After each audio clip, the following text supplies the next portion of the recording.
speaking of disguises, maybe redirecting attention, there was the death of Alexei Navalny, the longtime opposition figure, longtime discredited opposition figure. It's Yeah. important to say this, but he died not too long after Avdiivka fell, and there was, of course, a firestorm, of course, in the mainstream Oh, yeah. media.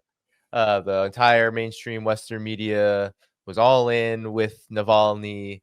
Mhm. And I wanted to get your take on this because it's been known, even in Western mainstream media, even Amnesty International had to take away their identification of Navalny as a prisoner of conscience in 2021 because of his very vile, nasty, and outright dehumanizing and racist remarks about all of the ethnic groups in Russia that practice Islam.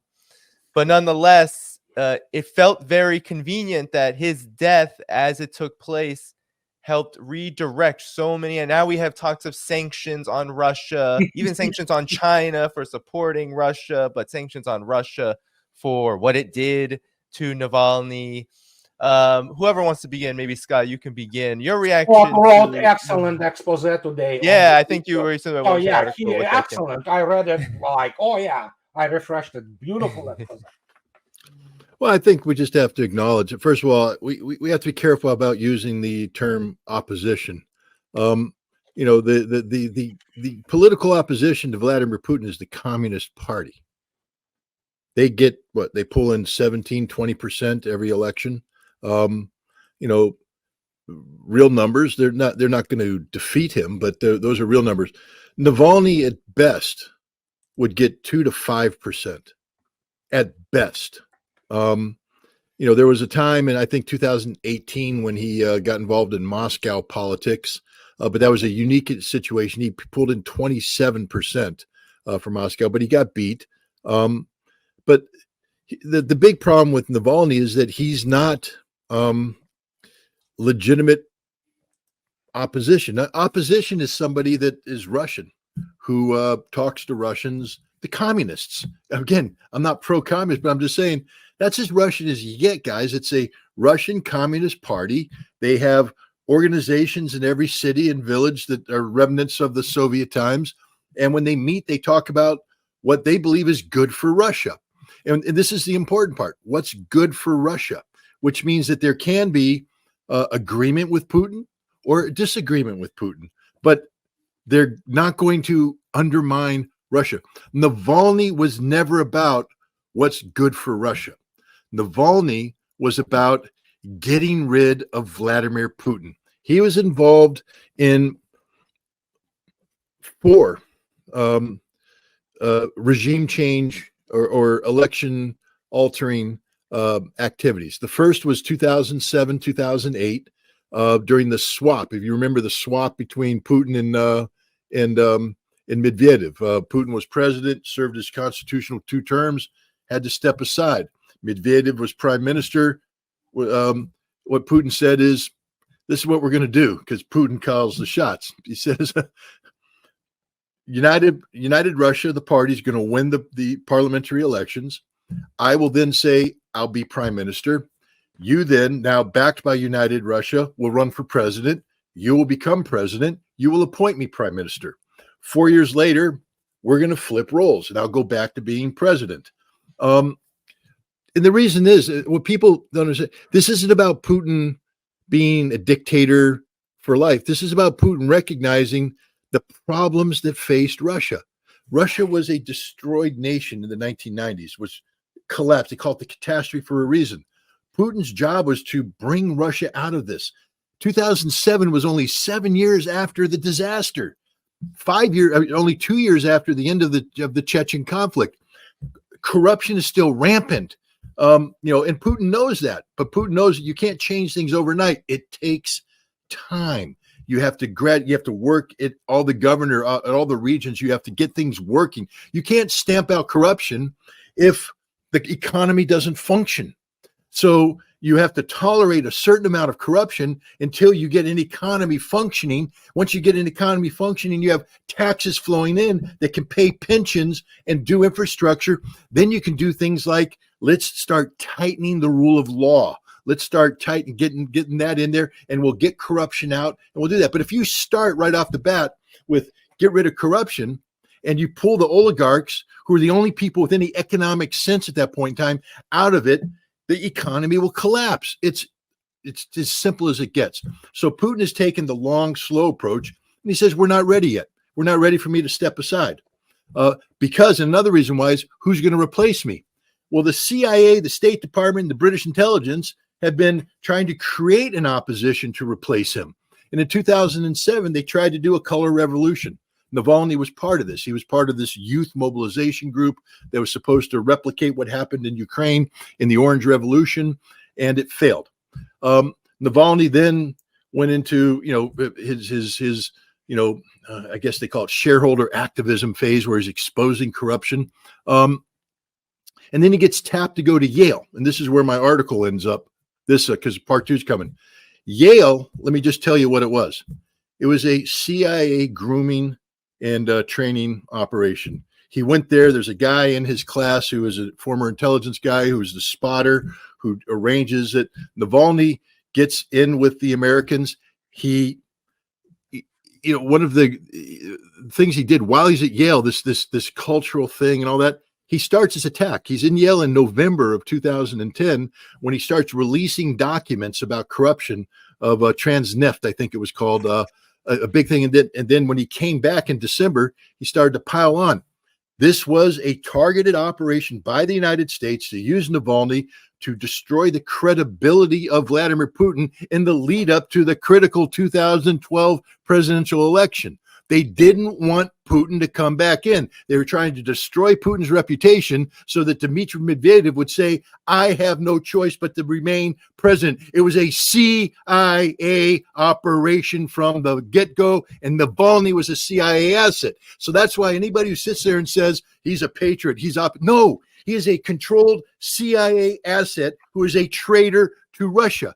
But the Russians, first of all, you got to say Medvedev for a moment thought he was going to be, then he didn't want Putin. Medvedev was like, I like the idea of staying president. And Putin, meanwhile, as prime minister, going, that ain't going to happen. But don't worry about it, Dmitry, you're not going to be president. But Dmitry was playing the game. So Dmitry actually facilitated Navalny's work, allowed it to happen, allowed it to go on. It wasn't until 2011 when Putin made the phone call and said, no, that ain't going to happen, that they started to tune the screws on Navalny. They knew that if they called him a CIA asset and all this kind of stuff, that wasn't the way to take him down. The right way to take him down was through corruption. Here's Mr. Anti-Corruption, and suddenly they got the goods on him, because back when he didn't make any money, before he went to Yale, he had to go to Kirov. And he was brought in there by the governor, who he knew as an opposition politician before. And the idea was to look at the economic efficiency of some industry. The one that was Kirov Lis, which is the forestry, the timber. Navalny comes in, meets with the director, and says, the problem is all your boys in your 36 lumber mills are cutting timber on the side contracts, and selling it for direct cash that's going in their pockets. It's not being reported to the company ledger, and you're losing money. This is why you look so bad. You're cutting trees, but you ain't making any money. The way you're going to make money is I'm going to bring my best friend here, and he's going to set up an intermediary, and he's a trading company, and you're going to give him lumber at a good market rate, and then he's going to sell it. We get a 7% commission, but then that money that we make goes on your ledgers, and you make money. And the guy's going, but I guess you're from the governor, so okay, if that's what the governor wants. Well, it was a money-making scheme for Navalny, because they were getting the timber at very low prices, and then they'd go out there and sell them at high prices, pocket not only the difference, but the 7% commission. And that money wasn't going in. They were still losing money. Navalny and his buddy were making money. And then here's the kicker. Navalny does all this, and then in July, the governor says, run an audit on them. So Navalny runs the audit. They fail the audit, and the manager is fired for mismanagement, and all that. And then Navalny closes his trading company and returns to Moscow with a whole bunch of money in his pocket. He's a corrupt mother, you know what? But everybody in Russia was. I'm just telling you, the only way you lived in Russia at that time was to have little schemes going on like that, because they weren't ready for the real deal. This is what Putin recognized. We have work to do. So now the Russians turn the screws on this, and now he becomes a corrupt guy. And that was the beginning and the end of him, because the Russians, again, were just basically saying, you're not going to get to play the CIA game. But Navalny, the CIA owned him, so he kept trying to play the game. He tried to disrupt where they really cut him down was the 2021 constitutional reforms. The CIA told him to disrupt that again, to attack Putin, to bring down the constitutional reforms, because this would allow Putin now to extend the stay. He wouldn't have to leave. He could do 2 more 6-year terms, give him 12 years. And the United States is going, we don't want 12 more years of Putin. He has to go. Navalny, it's your job. But he couldn't do it. He was arrested. He was given probation. The Russians were sort of being nice to him. And then the whole Novichok thing comes up. And I'll talk about that. But let me just put it this way. The German medical records show that there was no Novichok involved. It's a manufactured thing. What probably happened, most likely, is that Navalny deliberately overdosed on antidepressants to create a physical collapse that then could get him, together with British intelligence, German intelligence, and American intelligence, out of Russia, which they successfully pulled off. Then he has a miraculous recovery, because Novichok, of course, is the most deadly substance known to man. Even a whiff of it kills 1 million people. But nope, Navalny miraculously survived. In December, he ends up in the Black Forest at a CIA-run documentary film production company, where they produced 2 documentaries in the span of a month. Now, Danny and Andre, I've made documentary films. I made one back about weapons of mass destruction. I'm making one right now. You can't make a documentary film in a month. I'm just telling you right now, especially when you bring in sophisticated computer-generated graphics and all this kind of stuff. The CIA already had it all packaged up. They had a whole support thing going in. They produced these movies. Now, these movies were designed to destroy the credibility of Vladimir Putin. But now, how do you do that? Well, what you have to do is, the guy who made the movie is going to go back to Russia. And everybody's saying, but you're going to get arrested. Yes, I'm going to get arrested, but then you're going to release the movie. Putin's going to be discredited. It's going to destroy him. He's going to be swept out of power, and I will be released, and I will be the hero. I will be the next president of Russia.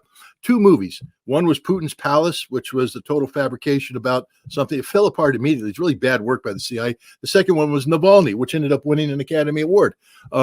Yay. But the problem is, Navalny went back, and the Russians went, we're sort of being nice to you, but we're no longer going to be nice to you. You're going to jail. Not only are you going to jail, we're going to pile on this another corruption thing, because you're a corrupt guy. We know it. Boom. Extremism. Boom. And a 2-year suspended sentence turned into a 30-year life sentence in prison. And he's done. He's not getting out. Now, then what happens? This is the thing. And I don't know. There's a lot of speculation, but let me put it this way. His death was not coincidental. The West was too front loaded on this one. You had the boyfriend of Navalny 4 days prior saying, that we need a game-changing event coming out of prison in order for this to work. Well, game-changing thing, he's dead. His lawyer met with him 2 days before and gave him medicine. And then Navalny drops dead. So I call it my Frankie Five Angels moment. Godfather 2, near the end of the movie. Special Angel. Intel services, special services always operate within the realms of the organized crime and lawyers who work for it. It's classics, It's a modus operandi of the intelligence services. You don't have to have any serious intelligence, even background like Scott does, to understand that. How do you proceed, when you want to subvert or recruit somebody? Well, guess what? Organized crime is the best way. And believe me, even with the much more improved system of the control of the criminality in Russia and obviously of the penitentiary system, guess what? They still, communicate between each other. There are certainly corrupt guards in there. There are certainly communications with the outside world. So it's not that difficult to, kill the guy by different means. In the end, there is always, while he was in the, he wasn't really, he was in general colony, what it's called. So yeah, there's always could be set up something, some people who are very, they know that they are pretty much for life sentence. They might just, shank him and that's it. But here it was probably some chemical involved, and voila, there you go. So it's not that difficult, especially for the figure of such public profile in the West. In Russia, he is not taken seriously. And so they did, that's what the only thing they can do to remove any kind of the focus from the situation on the front, which is catastrophic for NATO. And many people begin to come out. And you know what? I listened to some of the former American military, who appear also on Judges. Yeah, I understand. People have to, it's not easy for many people. It's excruciating. I understand that. I went through it myself. You see, that's the point. The only people who can understand what Americans going through right now are Russians. There's no other people who can really relate to this. We've been through this in 90s, okay? And so there are sort of 90s which are happening in the United States, obviously with the dramatically different specifics of the United States. But when you look at this and you see how ineffective and how pathetic those attempts are, it's like, oh yeah, they killed Navalny. Wow, too freaking bad, So Russia doesn't care, and like, good riddance, So, and they still do not understand. And I spoke about it in my last video yesterday. They still don't understand what Russia is. They don't understand what its history, how it is related. You go, for example, as we did last year in August, just 5 months ago, you go through Helsinki and you drive into St. Petersburg, okay? And you drive through the highway in St. Petersburg. And when there's on the right side of the Gulf of Finland, you see this, it's magnificent. It's the tallest building in Europe. It's called Lahta Center. It's this, just beautiful tower. And you have 3 flags there, gigantic banners on there. One is the Imperial Russia, another Soviet Union, and another modern Russian tricolor. And they do not understand that what Putin achieved, many people do not even understand what has been achieved. He stitched together this Russian history as one unending process. And it's your history, period. Nothing you can do about it. You cannot go out and reject Soviet period. It affected so many people, so much have been achieved there. You cannot go out and reject Peter the Great, or westernization of Russia. It's part of the history. And they still don't get it. They still play with those things because, as I am on record, the field of Russian studies is dead in the United States. What it has been affected by the BS of the primarily dissidents, who had the agenda they wanted to. And I always say, and by the way, Scott, I mentioned you yesterday in my video when I was responding to some American officer about the World War II or Great Patriotic War in Soviet Union. Then I said, yeah, you either like Scott Ritter or Larry, you go to Russia, you talk to people, you begin to, what Scott writes essentially, the war for peace, if you wish, So that's how you make contacts, that's how you develop the, so to speak, the environment. And then when the Navalny case comes in, it's like, okay, yeah, you know what? Candace Owens has bigger audience than CNN, okay? Let me put it this way. Simple as that. And what are we talking about? We're talking about complete, so to speak, the paradigm shift in the informational environment that, as we spoke with you, I believe with you about Jon Stewart. Not funny. Yeah. It's right before the show. Yeah, Right. it's this. Let him do his thing. His shtick. Life changed so much, And a special military operation obviously was this kind of, the primer which lit up this, the shell, if you wish. And we have what we have. They try to push Navalny, nobody cares.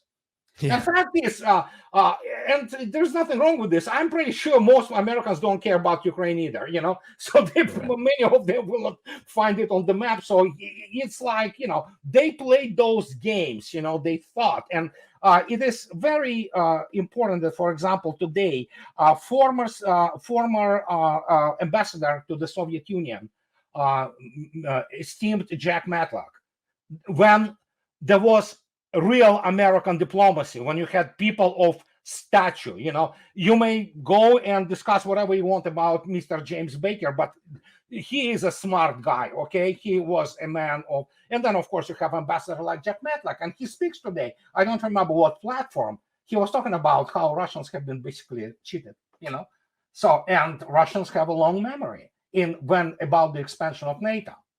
And Jack Matlock was present there. He was part of those negotiations. He was friend of George Bush Sr., James Baker, they were buddies essentially, So he been through this when it was all arranged with Gorbachev, and how it was basically, and Russians remember that. And that dictates all this situation, which overall the framework in which we all are today. Of course, with different views, different experiences, and things of this nature. But obviously, for example, I admire what Scott does, So, well, pretty much half Russia admires what Scott does.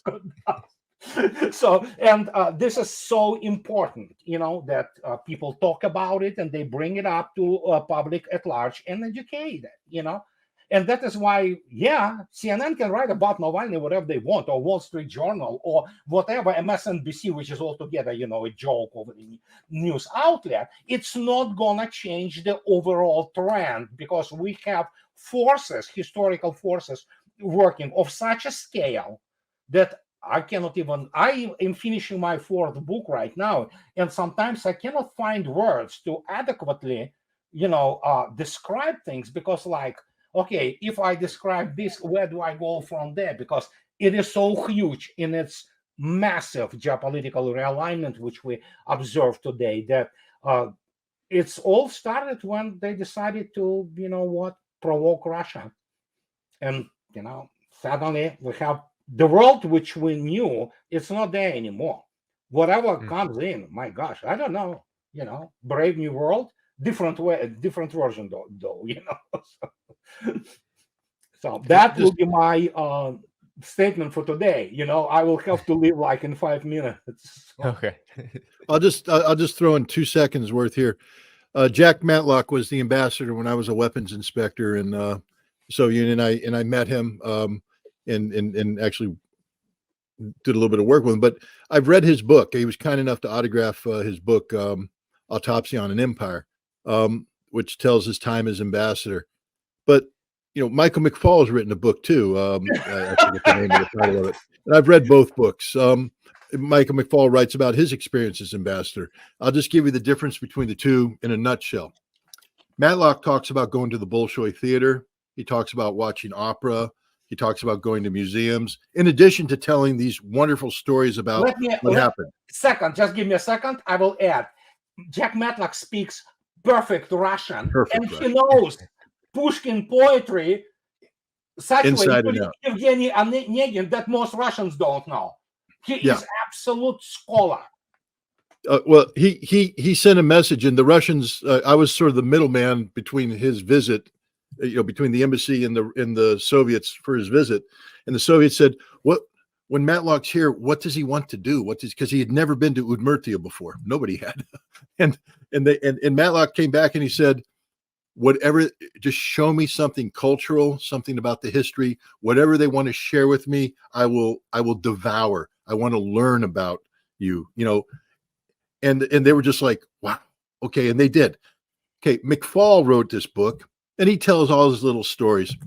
Never once does he mention the Bolshoi Theater. Never once does he mention the Hermitage or culture. He could care less. He was the guy, remember the reset, the famous button, the red button and reset? Well, McFaul's the guy because he was the Russian expert at the National Security Council. And he said, they said, let's reset. So he wrote down a word and he said, that's the reset. So they got on the little tape, the Cyrillic tape thing, put it in there.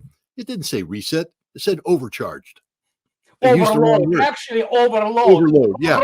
Lavrov was kind of like, what the hell is The hell that? you got me pushing here. Overload. But this was Michael McFaul because he's an idiot. He's a moron. He's a dirtball. He hates Russia. Hates Russia with his with a passion, because you can't claim to love Russia. Look, I'm a Marine.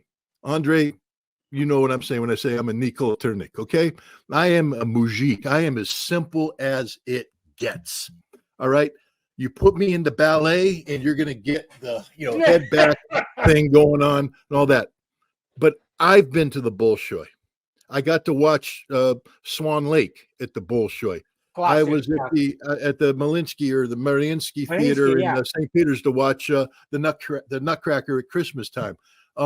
I've been to the Hermitage. I've been to the museums because it's Russian culture, and you have to experience it. You have to see it. McFaul is supposed to be a Stanford professor. He's supposed to be this mind. He doesn't care about that because he doesn't care about Russia, because he doesn't know Russia. And you know what's interesting? The Russians love Jack Matlock. They may not agree with everything that Jack Matlock did. How can they? He's an American ambassador. He's doing what America wants. He's not there to serve Russia. But they respect that because he respects them, because he knows them. He knows their culture. McFaul's just an idiot. He doesn't know anything about Russia. He can't speak the language, and I don't fault him. I can't either. Anybody who saw me speak before the Chechens knows I can't speak it. Believe me. But better than me. But at least I try to appreciate Russian culture. I'm curious about it. McFaul has none of that curiosity, and that's the difference. Jack Matlock is loved because he loves Russia. McFaul is despised because he despises Russia. Yeah, that's pretty much very great, summary exactly about these two men. I actually shook Jack Matlock's hand in Seattle in '94, I believe. We have been on some gathering in Seattle Sheraton conference room. There was a large conference. There were people like, diplomats, all kinds of, and Jack Matlock spoke to our crowd. There was a lot of Russian business there too, and it was amazing actually. So yeah. I went in, I shook his hand, expressed he doesn't remember me obviously, but I was kind of like expressed admiration to him, so, and Did you wash the hand yet? No. So, but yeah, Jack Matlock is like, when you look at and you say, okay, what is the standard of American diplomacy, which is not there anymore? Jack Matlock. Thank you for tuning in to my latest video. I appreciate all of your support. This channel, however, needs your help. I am seeking to make this channel more sustainable in the long term and upgrade necessary equipment to ensure that this work continues onward and makes progress to give you all of the geopolitical analysis that you all deserve. For that reason, I'm asking you to become a member of my Patreon community at patreon.com/DannyHaiFong. You can find that link in the video description or in the pinned comment below. For whatever amount you choose to give, just know you are supporting independent media that you can't find anywhere else. Thank you so much, and I look forward to the next video.